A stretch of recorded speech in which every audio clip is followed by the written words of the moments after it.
அனைவருக்கும் வணக்கம். நம்ம வெற்றிகரமா 10th பாலிட்டில 5th லெசனுக்குள்ள வந்துட்டோம். ஆல்ரெடி 4 லெசன்ஸ் வீடியோ குடுத்தாச்சு. ஸோ, அந்த வீடியோ பார்க்காதவங்க வீடியோ பார்த்துக்கோங்க. ரிவிஷன் பண்ண ரொம்ப ரொம்ப ஹெல்ப்ஃபுல்லா இருக்கும். ரொம்ப ஈஸி மெத்தட் நான் சொல்லியிருப்பேன். ஸோ, 5th லெசன் இது. நம்ம சேனல்ல வந்து டெஸ்ட்டும் போட்டு முடிச்சாச்சு. இன்னும் டெஸ்ட் போடாதவங்க டெஸ்ட் போட்டு பாருங்க. 5th லெசன்ஸ் கம்ப்ளீட் பண்ணலாம் இப்போ. நம்ம ஆல்ரெடி 4th யூனிட் 4 பார்த்தோம் இல்லையா? வெளியுறவு கொள்கைகள். அது வந்து ஓவர்வியூவா மேலோட்டமா குடுத்துருப்பாங்க. வெளியுறவு கொள்கைகள்னா என்ன? எந்தெந்த மாநாடு நடத்துனாங்க? அது யாரால உருவாச்சு? அணிசேரா இயக்கம்னா என்ன? அந்த மாநாடு எப்ப நடந்துச்சு? அந்த மாரி ஓவர்வியூவா குடுத்துருப்பாங்க. இது வந்து சர்வதேச உறவுகள் அப்படின்றது அதனோட பிரீஃபா குடுத்துருப்பாங்க. இப்ப வந்து நம்ம அதுல பொதுவா சொல்லியிருப்பாங்க இல்லையா? நாடுகளோட அ அ இவங்க வந்து கட்டிடங்கள்லாம் நம்ம இந்தியா வந்து அந்த நாட்டுக்கு வந்து குடுத்துருக்கோம். அதே மாரி கல்வி உதவித்தொகை செஞ்சிருக்கோம். அதே மாரி வந்து பில்டிங் வந்து கட்டித்தர உதவி செஞ்சிருக்கோம். ஸோ, எரிபொருள், எரிசக்தி நம்ம வேற நாட்டுக்கிட்டேருந்து அவங்க வந்து நமக்கு உதவி செஞ்சிருப்பாங்க. ஸோ, இதெல்லாம் நம்ம அந்த பாடத்துல பார்த்துருப்போம். ஸோ, இப்ப எந்தெந்த நாடு எந்தெந்த முறையில நட்புறவா இருக்காங்க நம்ம கூட, நம்ம இந்தியா கூட, நம்ம என்னென்னலாம் பண்ணியிருக்கோம், அவங்க என்னென்ன ஒப்பந்தத்துல கையெழுத்திட்டுருக்காங்க. ஸோ, அதுதான் இப்ப பார்க்க போறோம். கொஞ்சம் பெரிய பாடம்.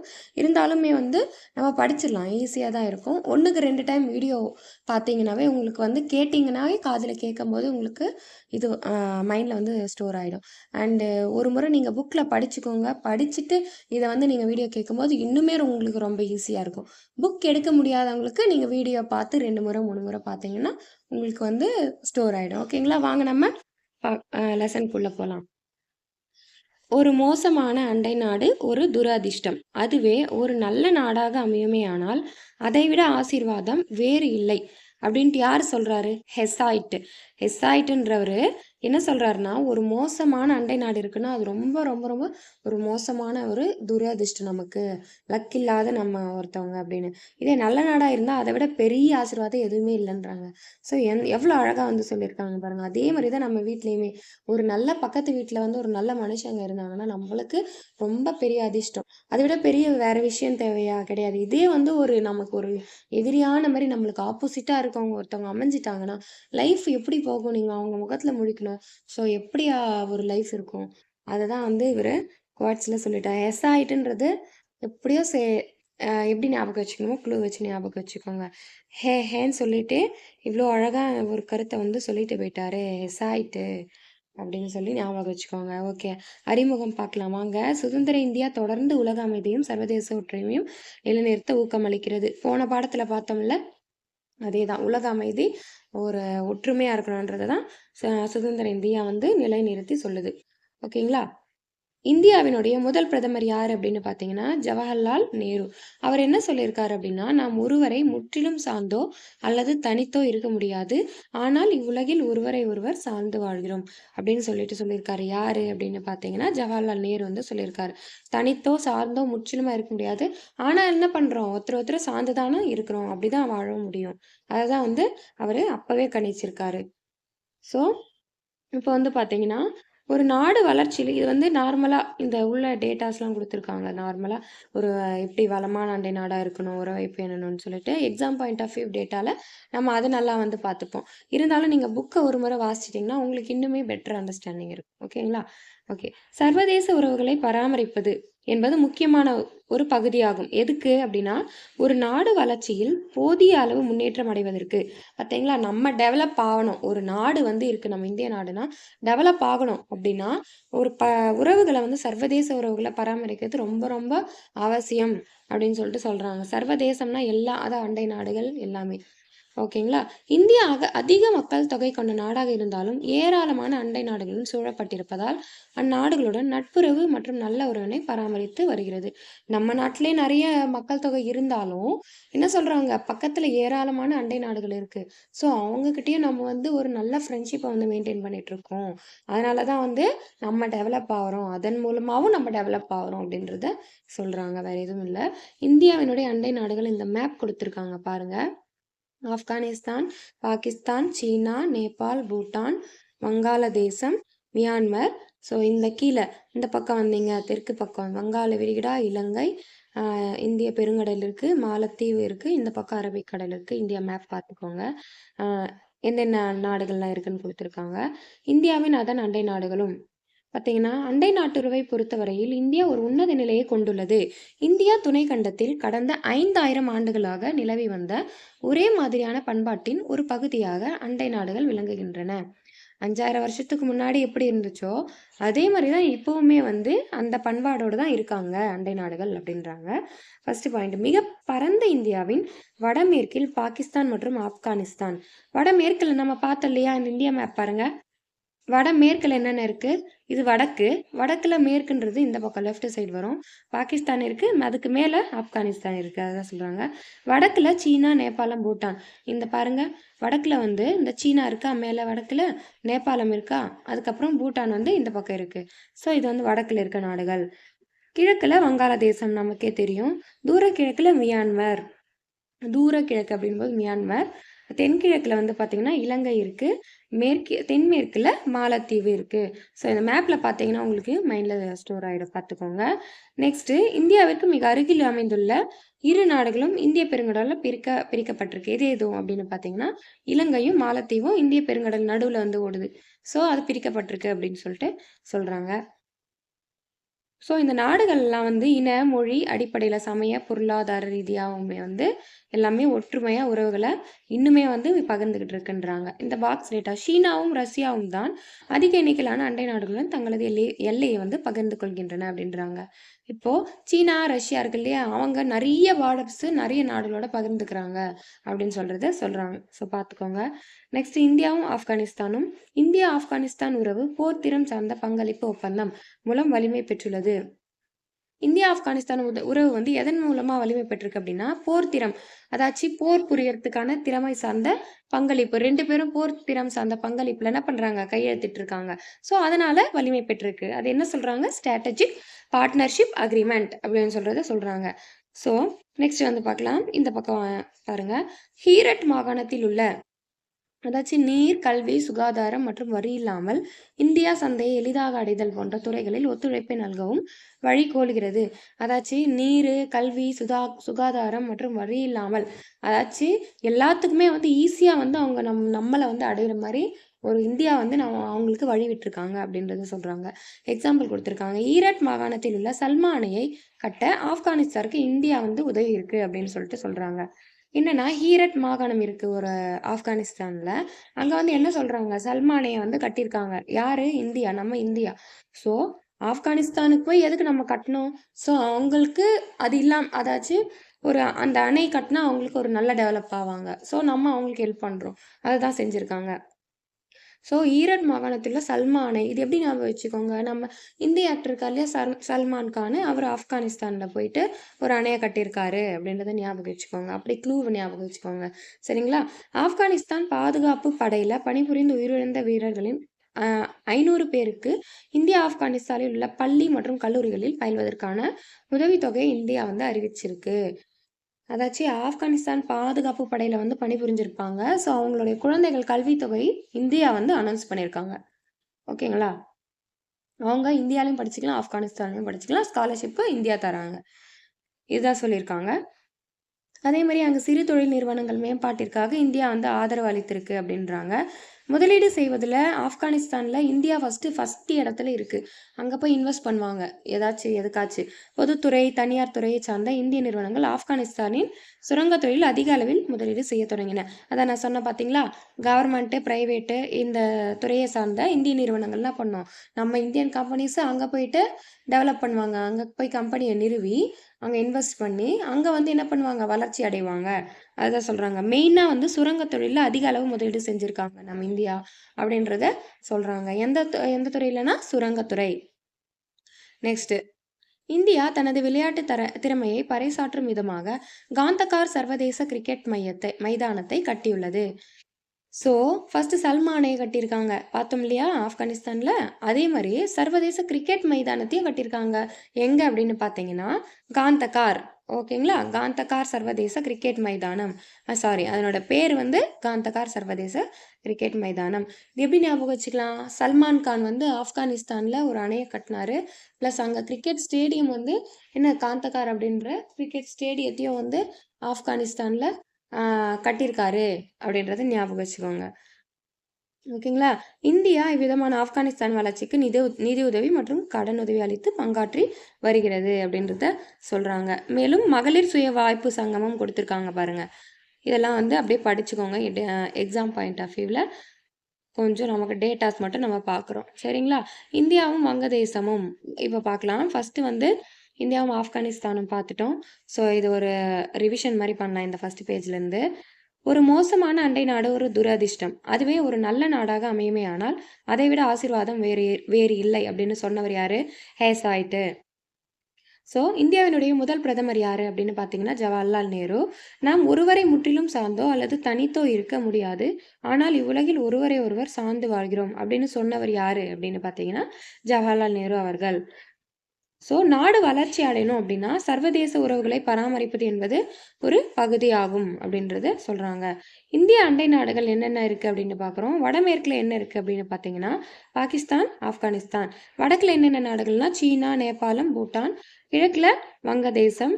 தூர கிழக்குல என்ன நாடுனா மியான்மர். தென்கிழக்குல இலங்கை. தென்மேற்குல மாலத்தீவு. ஓகேங்களா? இது 2 நாடுகளும் எந்த பெருங்கடலால் பிரிக்கப்பட்டுள்ளது? இந்திய பெருங்கடலால் பிரிக்கப்பட்டுள்ளது.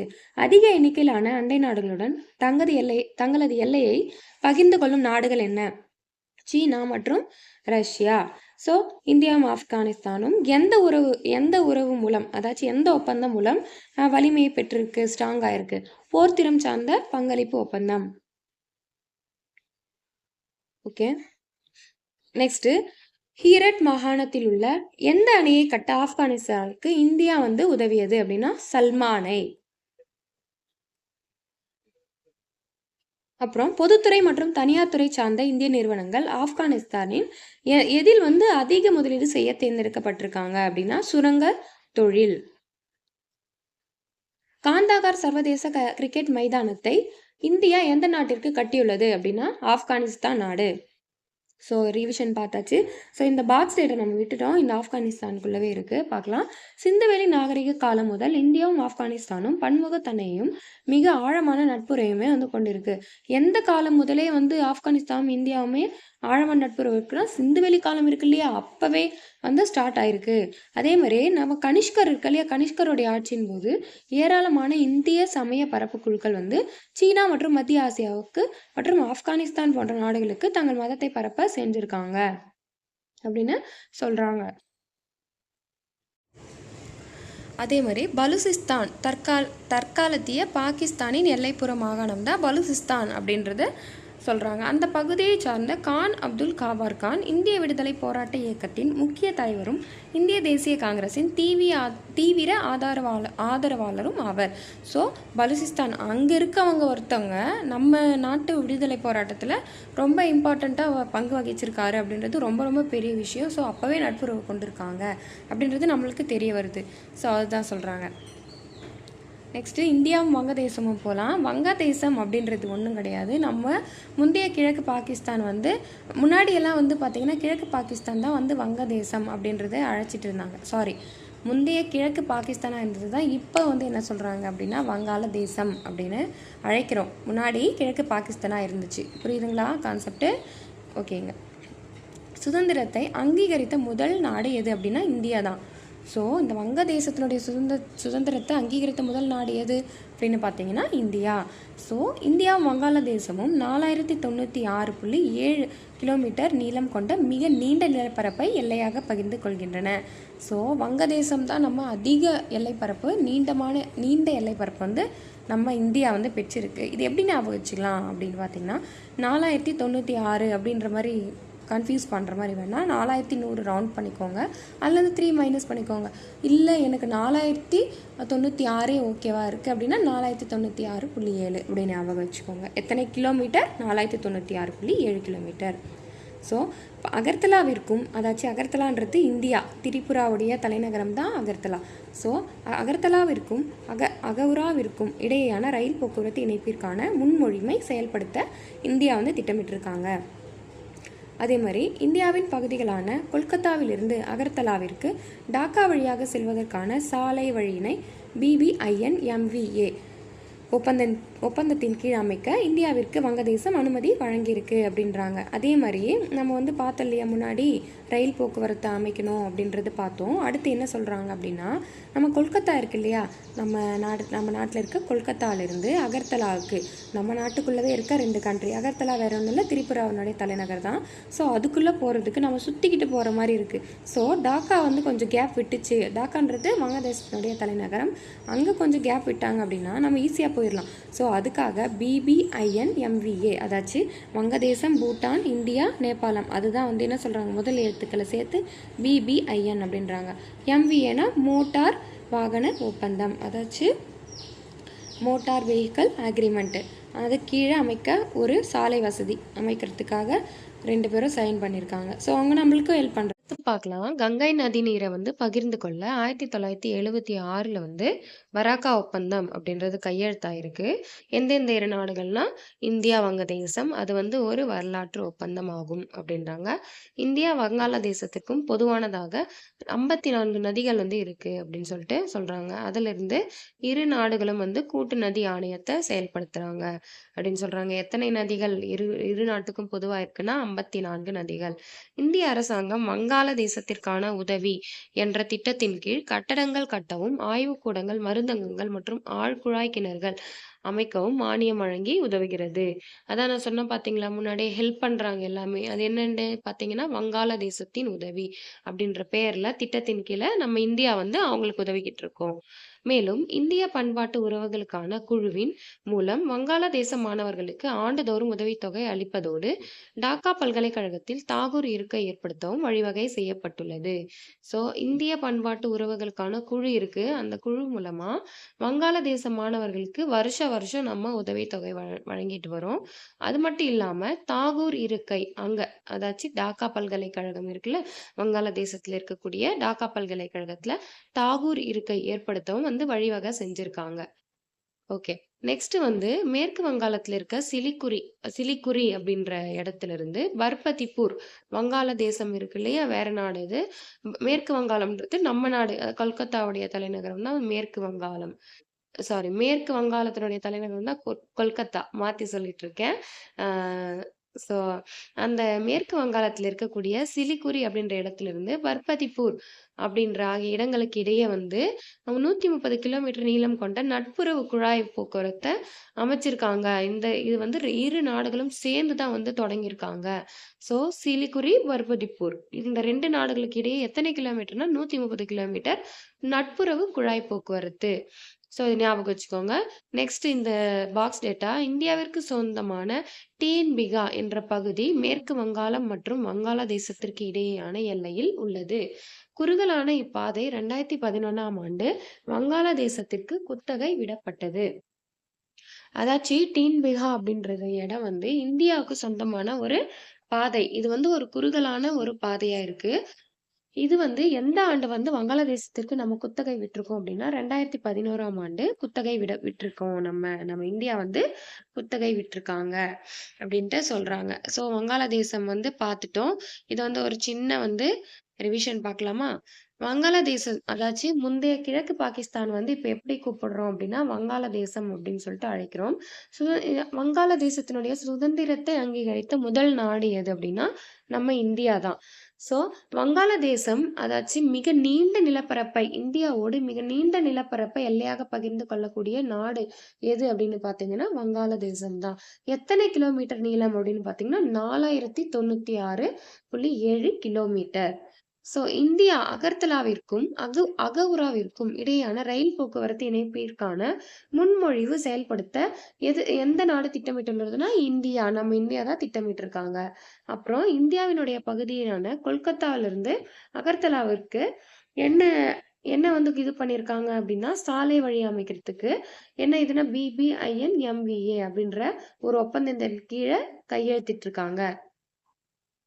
இப்படி கூட கேட்கலாம். BBINMVA அப்படின்ற திட்டம் வந்து எந்த 2 நாடுகளுக்கு இடையே கையெழுத்தானது அப்படின்னு கேட்கலாம். இந்தியா மற்றும் வங்கதேசம். அதே மாதிரி கங்கை நீரை பகிர்ந்து கொள்ள 1977ல வந்து எந்த ஒப்பந்தம் வந்து ஒரு வரலாற்று ஒப்பந்தமா இது செயல்படுத்தப்படுது அப்படின்ட்டு பாத்தீங்கன்னா பராக்கா ஒப்பந்தம். சோ எந்த இரு நாடுகளுக்கு இடையே அப்படின்னா வங்கதேசம் மற்றும் இந்தியா. சோ இந்தியாவுக்கும் வங்கதேசத்திற்கும் பொதுவாக எத்தனை நதிகள் வந்து உள்ளது அப்படி பாத்தீங்கன்னா 54 நதிகள். வங்காள தேசத்திற்கான உதவி அப்படின்ற உதவியின் கீழ என்னென்ன பண்ணியிருக்காங்க நம்ம இந்தியா? கட்டடங்கள் கட்டியிருக்காங்க. ஆய்வுக்கூடங்கள், மருந்தகங்கள், ஆழ்குழாய் கிணறுகள் அதெல்லாம் அமைக்கிறதுக்கு மானியம் வழங்கியிருக்காங்க. அதே மாதிரி ஆண்டுதோறும் உதவித்தொகையும் வழங்குறாங்க. எந்த பல்கலைக்கழகத்துல தாகூர் இருக்கை வந்து ஏற்படுத்தியிருக்காங்க அப்படின்னா டாக்கா பல்கலைக்கழகம். அதே மாதிரி சிலிகுரி, பர்பதிப்பூர் ஆகிய இடங்களுக்கு இடையே எத்தனை கிலோமீட்டர் நீளம் கொண்ட நட்புறவு குழாய் போக்குவரத்து அமைச்சிருக்காங்க அப்படின்னு பாத்தீங்கன்னா 130 கிலோமீட்டர். இந்தியாவிற்கு சொந்தமான எந்த பகுதி வந்து 2011ஆம் ஆண்டு வங்காளதேசத்திற்கு குத்தகைக்கு விடப்பட்டது அப்படின்னா டீன்பிகா. நெக்ஸ்ட் இந்தியாவும் பூட்டானும் பார்க்கலாம். பூட்டான் இமயமலையில் உள்ள ஒரு சிறிய முடியாட்சி நாடு ஆகும். இது வந்து இடி மின்னல் நிலம் என்று அறியப்படுகிறோம். இது உலகின் ஏழ்மையான நாடுகளில் ஒன்றாகும். சோ இது எப்படி ஞாபகம் வச்சுக்கலாம்? நம்ம பூட்டான்னா பூட்ஸ் ஞாபகம் வச்சுக்கோங்க. பூட்ஸ் போட்டு நடக்கும்போது இடி மின்னல் போல சவுண்ட் நமக்கு கேட்கும். இடி இடி இடிக்கிற போல எப்படி நடக்கிறாங்க பூட்ஸ் போட்டு அப்படின்னு சொல்றோம். சோ இடி மின்னல் நிலம் எதுன்னா டக்குன்னு என்ன ஞாபகம்? பூட்ஸ் தான் ஞாபகம். பூட்டான். சோ இந்தியா மற்றும் பூட்டான் இடையேயான ராஜதந்திர உறவுகள் எந்த ஆண்டு வந்து இது பண்ணியிருக்காங்க? 1968ஆம் ஆண்டு இந்திய பிரதிநிதி ஒருவரை திம்புவில் நியமனத்திலிருந்து தொடங்கியது. இது புரியுதுங்களா உங்களுக்கு?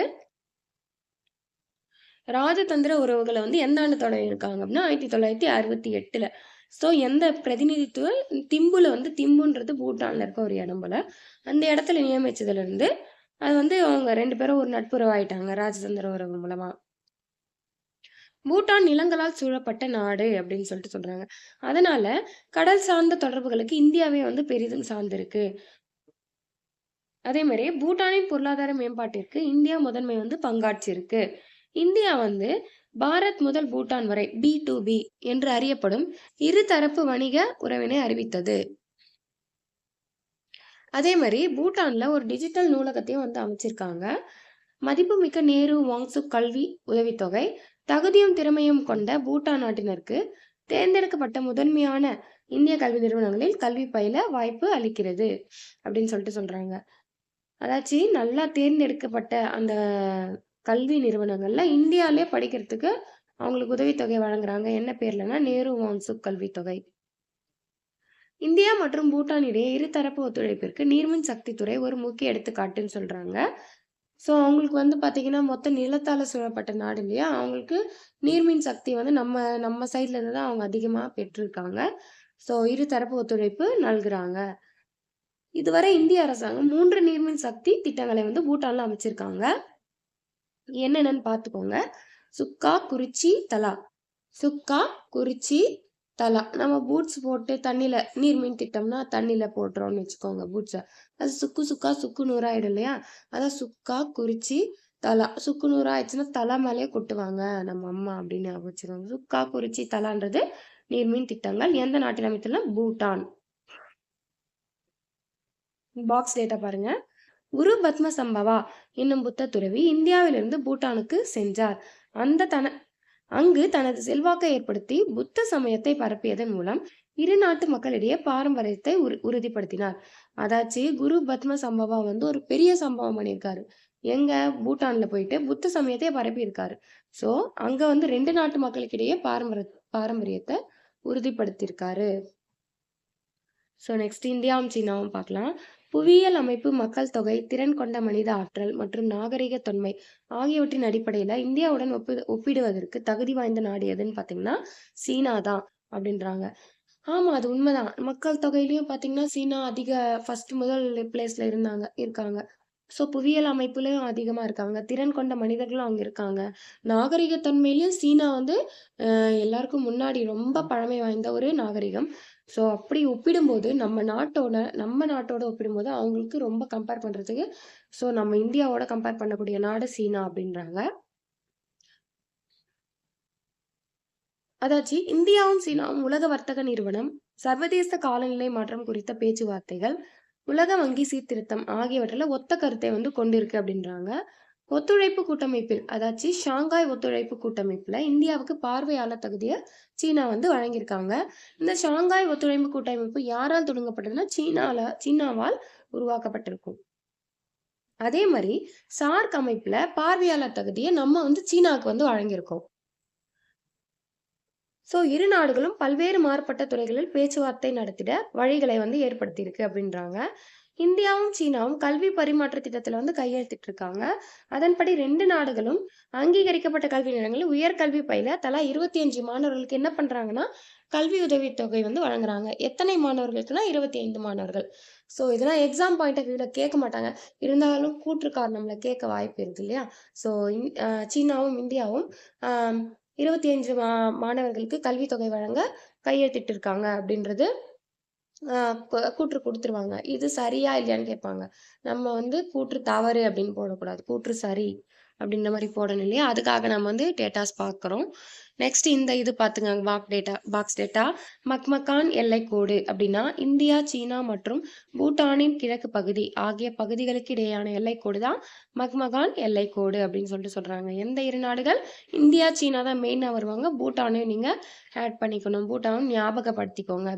பூட்டானின் கிழக்கு பகுதி.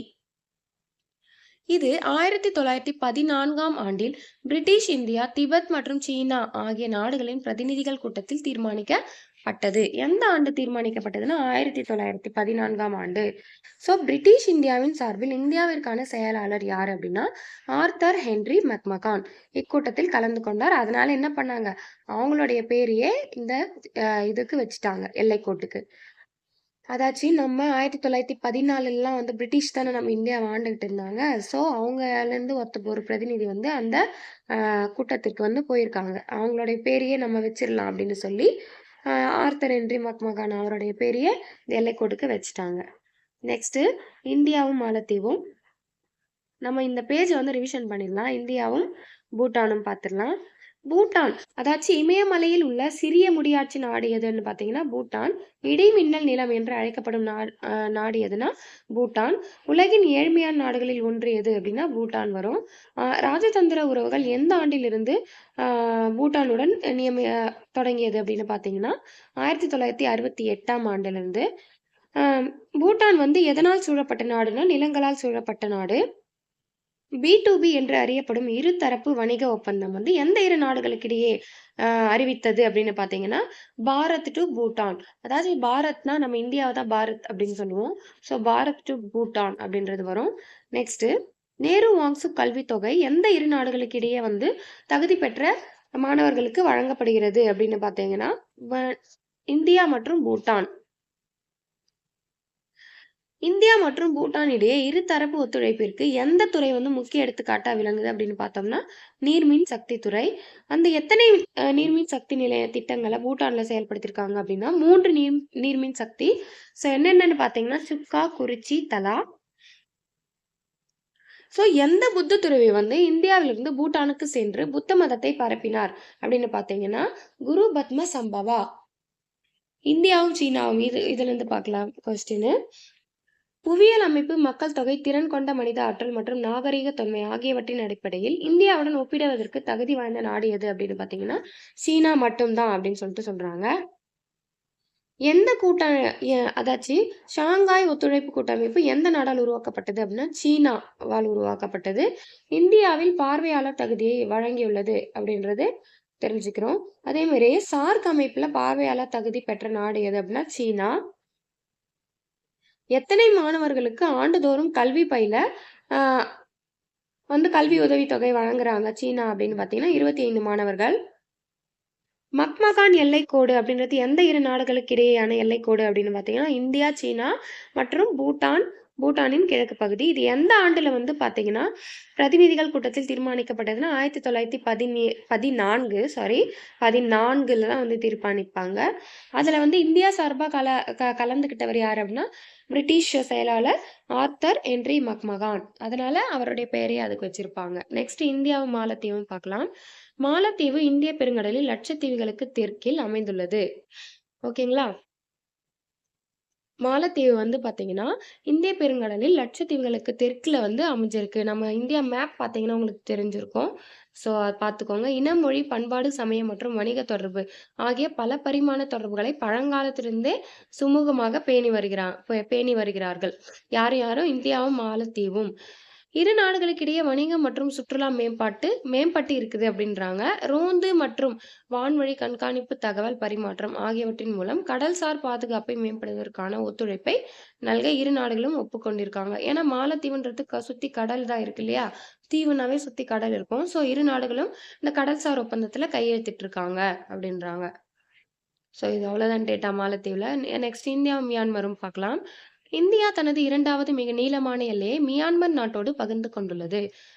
ஸோ முதல்ல அதாச்சு மிக நீளமான எல்லையை பகிர்ந்து கொண்ட நாடு எது இந்தியாவுடன் பார்த்தீங்கன்னா, வங்காளதேசம் 4096 கிலோமீட்டர் அப்படின்ட்டு பார்த்தோம். 2வது மிக நீளமான எல்லையை பகிர்ந்து கொள்ளக்கூடிய நாடு எது அப்படின்னா, மியான்மர் வரும். இது வந்து பார்த்தீங்கன்னா, 1989ஆம் ஆண்டு வரை பர்மா என அறியப்பட்டது. ஸோ எந்த ஆண்டு வரைக்கும் பர்மா அப்படின்னு சொல்லிட்டு இருந்தாங்க மியான்மர? 1989. ஈஸியா தான் இருக்கு. 89. 89 வரைக்கும் என்ன பண்ணிட்டு இருந்தாங்க? பர்மான்னு கூப்பிட்டுட்டு இருந்தாங்க. இந்தியாவின் 4 வடகிழக்கு மாநிலங்களான அருணாச்சல் பிரதேசம், நாகாலாந்து, மணிப்பூர் மற்றும் மிசோராம் ஆகியவை மியான்மர் நாட்டுடன் தங்கள் எல்லையை பகிர்ந்து கொள்கின்றன. ஸோ மியான்மர் நாட்டோட 4 மாநிலங்கள் வடகிழக்கு மாநிலம் பகிர்ந்து கொள்ளுது. அதனால தான் வந்து 2வது நீளமான எல்லையை பகிர்ந்துக்குது அப்படின்றாங்க. இந்தியா தென்கிழக்கு ஆசியாவிற்குள் செல்வதற்கான நுழைவாயிலாக மியான்மர் இருக்கிறது. இது வந்து ரொம்ப ரொம்ப இம்பார்ட்டன்ட்டு. தென்கிழக்கு ஆசியாக்குள்ள போகணும் அப்படின்னா, அது வந்து நுழைவாயிலா எது இருக்காங்க? யார் இருக்காங்க? எந்த நாடுன்னா மியான்மர் இருக்காங்க. ரொம்ப ரொம்ப இம்பார்ட்டன்ட் இது. அதே மாரி கொல்கத்தாவை மியான்மரில் உள்ள சிட்வேயுடன் இணைப்பதற்காக சாலை, நதி, துறைமுகம், சரக்கு போக்குவரத்து திட்டமான கலடன் பன்முக மாதிரி போக்குவரத்து திட்டத்தினை இந்தியா உருவாக்கி வருகிறது. கலடன் மல்டி மாடல் டிரான்ஸ்போர்ட். ஸோ இது என்னன்னா, கொல்கத்தாவுல வந்து மியான்மர் அப்படின்ற இடத்துல மியான்மர்ன்ற நாட்டுல இருக்க சிட்வேயுடன் இணைக்கிறாங்க. ஸோ சாலை, நதி, துறைமுகம் 3மே.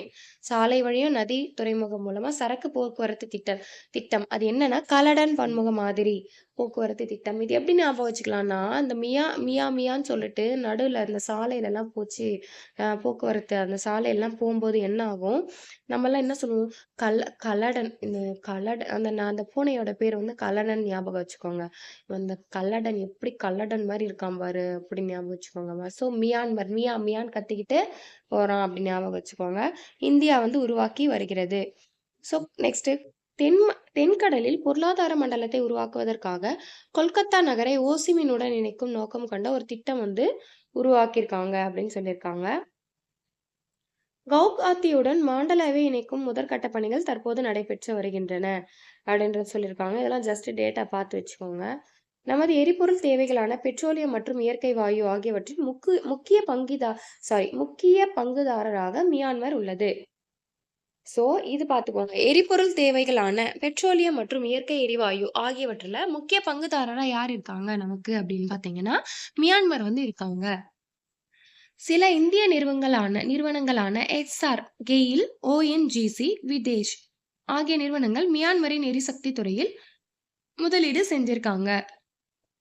ஓகேங்களா. இங்க நம்மளோட இந்திய நிறுவனம் வந்து அங்க போய் என்ன பண்றாங்க, இன்வெஸ்ட் பண்ணி மியான்மருக்கு போய் இன்வெஸ்ட் பண்ணி, அங்க வந்து டெவலப் ஆகுறாங்க. அதனால நமக்கு வந்து லாபம் கிடைக்குது. அவங்களுக்கு வந்து என்னன்னா, ஆ என்ன சொல்றது, நமக்கும் லாபம் கிடைக்குது. அவங்களும் அவங்களுடைய நாட்டுல வந்து முதலீட்டு பெருக்கறதுனால பொருளாதாரத்துல அவங்களும் முன்னேற்றம் அடையறாங்க.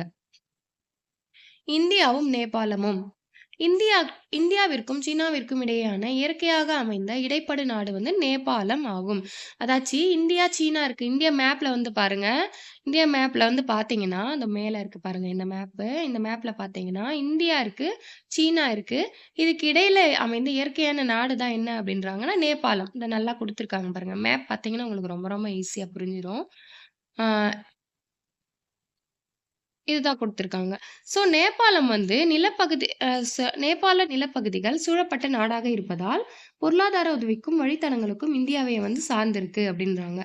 நேபாளம் வந்து என்ன நிலப்பகுதிகளால் தான் சூழப்பட்டிருக்கு. ஸோ அதனால எல்லாத்துக்கும் இந்தியாவ தான் சார்ந்திருக்காங்க. இந்தியாவின் 5 மாநிலங்களான சிக்கிம், மேற்கு வங்காளம், பீகார், உத்தரப்பிரதேசம் மற்றும் உத்தரகாண்ட் ஆகியவை வந்து நேபாள எல்லைய வந்து பகிர்ந்துக்கிறாங்க அப்டின்றாங்க. ஸோ இரு நாட்டினுடைய எல்லை மாவட்டங்கள்ல வசிக்கிறாங்க இல்லையா? அவங்க வந்து ஆழமான பண்பாட்டு பிணைப்பினை ரொம்ப ஒற்றுமையா இருக்காங்க, பண்பாட்டு மூலமா அப்படின்றாங்க. நேபாளத்தின் பெரிய முதலீட்டாளராக யார் இருக்காங்க அப்படின்னா, இந்தியா தான் நம்ம தான் இருக்கோம். ஓகே. அடிப்படை கட்டமைப்பு, நீர்ப்பாசனம், சுகாதாரம், ஆற்றல் திட்டங்கள் மற்றும் சமூக மேம்பாட்டு திட்டங்கள் ஆகியவற்றை மையமாகக் கொண்ட மேம்பாட்டிற்கு இந்தியா உதவுவதோடு, நிதி மற்றும் தொழில்நுட்ப உதவிகளையும் அளித்து வருகிறது அப்படின்னு சொல்லிட்டு சொல்றாங்க. பார்த்தீங்களா, அவங்க வந்து கொஞ்சம் எப்படி சொல்றது? அ டெவலப்ல கொஞ்சம் கம்மியா இருக்காங்க. ஸோ நம்ம இந்தியா தான் வந்து என்ன பண்றாங்க, நீர்ப்பாசனம் வழங்குறாங்க, ஹாஸ்பிட்டாலிட்டி, சுகாதாரம், அடிப்படை கட்டமைப்பு, சமூக மேம்பாட்டு திட்டங்கள்லாம் அவங்களுக்கு வந்து நம்ம வந்து வழங்குறோம். அது மட்டும் இல்லாம நிதி மற்றும் தொழில்நுட்ப உதவிகள டெக்னாலஜி சம்மந்தப்பட்ட உதவிகளையும் வந்து நம்ம நேபாளத்துக்கு வழங்குறோம் அப்படின்றாங்க. இந்தியாவையும் காட்மாண்டுவையும் இணைப்பதற்கான 204 கிலோமீட்டர் நீளமுள்ள மகேந்திரராஜ் மார்க் என்னும் இணைப்பை இந்தியா வந்து கட்டியிருக்காங்க. ஸோ இந்தியா காட்மாண்டுன்னா நேபாளத்தினுடைய தலைநகரம் தான் காட்மாண்டு. அவங்கள இந்தியாவும் காட்மாண்டும் இணைப்பதற்காக எத்தனை கிலோமீட்டர்னா 204 204 கிலோமீட்டர் நீளமுள்ள எந்த மார்க் அப்படின்னா மகேந்திரராஜ் மார்க். ஸோ நேபாளம் அப்படின்னு இருக்கா? அதுக்கு முன்னாடி வார்த்தை என்ன? எம். ஸோ மகேந்திரராஜ் அப்படின்னு ஞாபகம் வச்சுக்கோங்க. இல்ல உங்களுக்கு எப்படி வந்து நேபாளத்தில மகேந்திரா வந்து ஃபேமஸா இருக்காங்க. மகேந்திரா பைக்லாம் தான் வந்து ஓடும் அப்படின்ற மாரி ஞாபகம் வச்சுக்கோங்க. நேபாளம் மிக வேகமாக ஓடும் ஆறுகளை தன்னகத்தே கொண்டுள்ளதால், நீர்மின் சக்தி நிலையங்களை நிறுவுவதற்கு அதன் நிலப்பரப்பு ஏற்றதாக இருக்கு அப்டின்றாங்க. அதாச்சு நேபாளம் வந்து நிலத்தால் சூழப்பட்ட நாடுன்னு முதல்ல வந்து சொல்லிட்டாங்க. ஆனால் நிலத்தால் சூழப்பட்ட நாடாக இருந்தாலும், அது இமயமலைக்கு அ அ அருகில் உள்ளதால், இமயமலையில வற்றாத ஜீவ நதிகள் வந்து ஓடிட்டுருக்கு இல்லையா? ஸோ, அந்த நேபாளத்துக்கு அந்த நதிகள் வந்து வேகமா ஓடுற நதிகள் இருக்கு. ஸோ, அதனால நீர்மின் நிலையங்கள் அமைப்பதற்கு ஏதுவான பகுதியாக நேபாளம் இருக்கு அப்டின்றாங்க. 18 ஆண்டுகளாக நிறுத்தி வைக்கப்பட்டிருந்த ஒப்பந்தமான 5600 மெகாவாட் பஞ்சேஸ்வர் திட்டப் பணிகளை இந்தியா மேற்கொண்டு உள்ளது. எத்தன வருஷமா நிறுத்தி வச்சிருக்காங்க? 18 ஆண்டுகளா நிறுத்தி வச்சிருக்காங்க. அந்த பஞ்சேஸ்வர் திட்டம் அப்படின்றது பஞ்சத்துல இருக்காங்க நேபாளம். அதனால வந்து அந்த மெகாவாட் திட்டத்த 18 ஆண்டுகளா நிறுத்தி வச்சிருக்காங்க அப்படின்னு ஞாபகம் வச்சுக்கோங்க. ரொம்ப நேபாளம் வந்து 5600 மெகாவாட் பஞ்சேஸ்வர் திட்டத்த வந்து நிறுத்தி வச்சிருந்தாங்க. அத வந்து இப்ப என்ன பண்ணாங்க? இப்போ இந்தியா வந்து அத வந்து திட்ட பணிகள இப்ப வந்து மேற்கொண்டு இருக்காங்க. ஞாபகம் வச்சுக்கோங்க. இந்தியா மற்றும் நேபாள மக்கள் ஆன்மீக பயணங்களுக்காக இரு நாடுகளுக்கும் சென்று வருகின்றனர். அவங்க நம்ம நாட்டுக்கு வராங்க. நம்ம அவங்க நாட்டுக்கு போறோம். அவங்க நாட்டினுடைய பாரம்பரியமிக்க மையங்கள் என்னென்னன்னு சொல்றாங்க. பசுபதி, ஜனக்பூர். அதேபோல இந்தியால வந்து பார்த்தீங்கன்னா, வாரணாசி மற்றும் 4 புனித தலங்கள் ஆகிய முக்கியமான புனித தலங்களும் இருக்கு அப்படின்னு சொல்லிட்டு சொல்றாங்க. இந்தியால வந்து பார்த்தீங்கன்னா, வாரணாசி 4 புனித தலங்கள் என்னென்ன அப்படின்னா, 4 தாம்ஸ் அப்படின்னு சொல்றோம். பத்ரிநாத், பூரி, துவாரகை மற்றும் ராமேஸ்வரம். இதெல்லாம் வந்து இந்தியாவினுடைய நம்ம நாட்டினுடைய புனித தலங்கள்.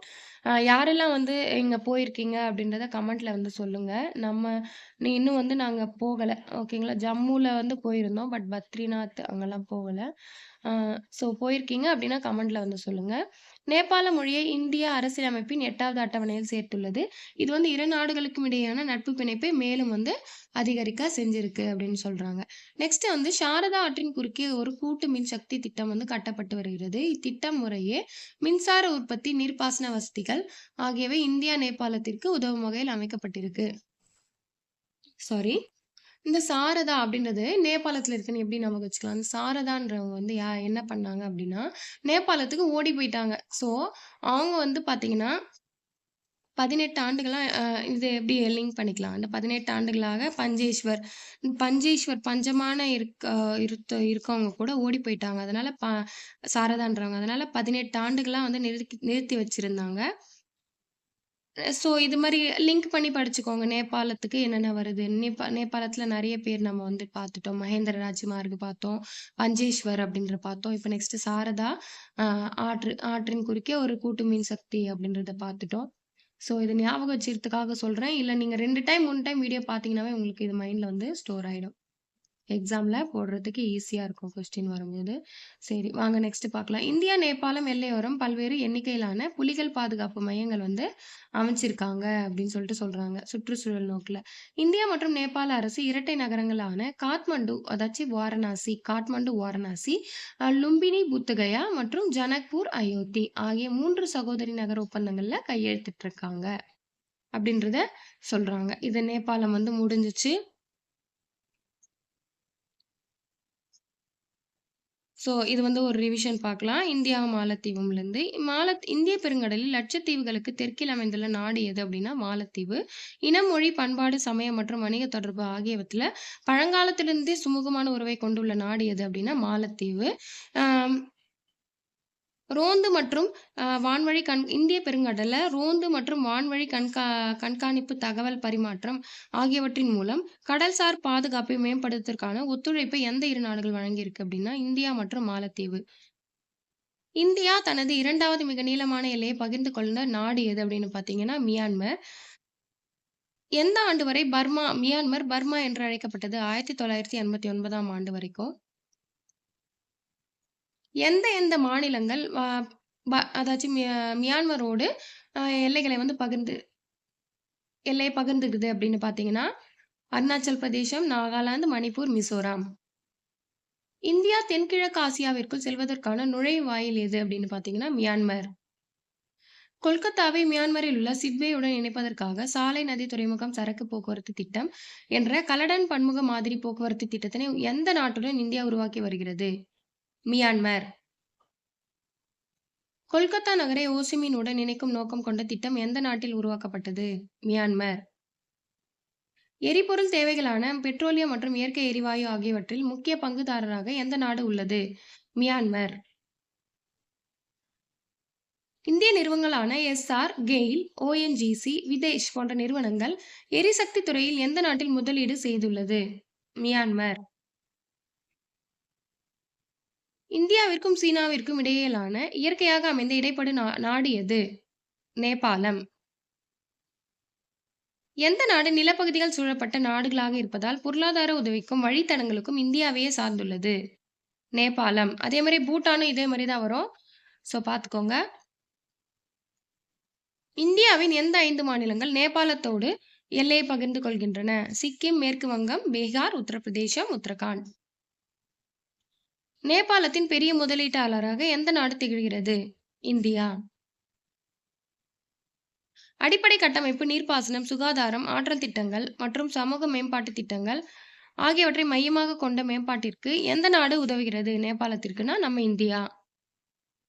இந்தியாவையும் காட்மாண்டையும் இணைப்பதற்கான 204 கிலோமீட்டர் நீளமுள்ள எந்த மார்க்கம் இந்தியா வந்து கட்டியிருக்கு? மகேந்திரராஜ் மார்க். எந்த நாடு வேகமாக ஓடும் ஆறுகளை தன்னகத்தை கொண்டுள்ளதால் நீர்மின் சக்தி நிலையங்களை அமைக்க ஏற்றதாக உள்ளது? நேபாளம். 18 ஆண்டுகளாக நிறுத்தி வைக்கப்பட்டிருந்த எந்த திட்டப்பணிகளை இந்தியா வந்து தொடங்கி வைத்திருக்கு? 5600 மெகாவாட் பஞ்சேஸ்வர் திட்டம். ஆன்மீக பயணங்களுக்காக எந்த 2 நாடுகள் வந்து இது பண்றாங்க? இந்தியா, நேபாளம். பசுபதி ஜனக்பூர் அப்படின்ற பாரம்பரியம் மிக்க மையங்கள் எந்த நாடு அப்படின்னா நேபாளம். வாரணாசி மற்றும் 4 புனித தலங்கள் வந்து என்னென்ன அப்படின்னு பார்த்தீங்கன்னா, பத்ரிநாத், பூரி, துவாரகை, ராமேஸ்வரம். இது எங்க இருக்கு? நம்ம இந்தியால. எந்த மொழி இந்திய அரசியலமைப்பின் 8வது அட்டவணையில் சேர்த்துள்ளது? நேபாள மொழி. ஸோ எந்த ஆற்றின் குறுக்கே ஒரு கூட்டு மின்சக்தி திட்டம் கட்டப்பட்டு வருகிறது? சாரதா ஆறு. சுற்றுச்சூழல் நோக்கில எந்த 2 நாடுகள் எல்லையோரம் பல்வேறு எண்ணிக்கையிலான புலிகள் பாதுகாப்பு மையங்கள் அமைக்கப்பட்டிருக்கு? நேபாளம், இந்தியா. இந்தியா மற்றும் நேபாள அரசு இரட்டை நகரங்களாக எது உள்ளது? காத்மண்டு, வாரணாசி, லும்பினி, புத்தகயா மற்றும் ஜனக்பூர், அயோத்தி. இது வந்து 3 சகோதரிகள் நகர் என்று ஒப்பிடுறாங்க. ஓகே, நெக்ஸ்ட் வீடியோல இந்தியா, பாகிஸ்தான்லேருந்து அடுத்த வீடியோல பார்க்கலாம். ஓகே, தேங்க்ஸ் ஃபார் வாட்சிங். வீடியோ பிடிச்சிருந்தா லைக் பண்ணுங்க அண்ட் உங்க ஃப்ரெண்ட்ஸுக்கும் வந்து ஷேர் பண்ணி விடுங்க. தேங்க்யூ.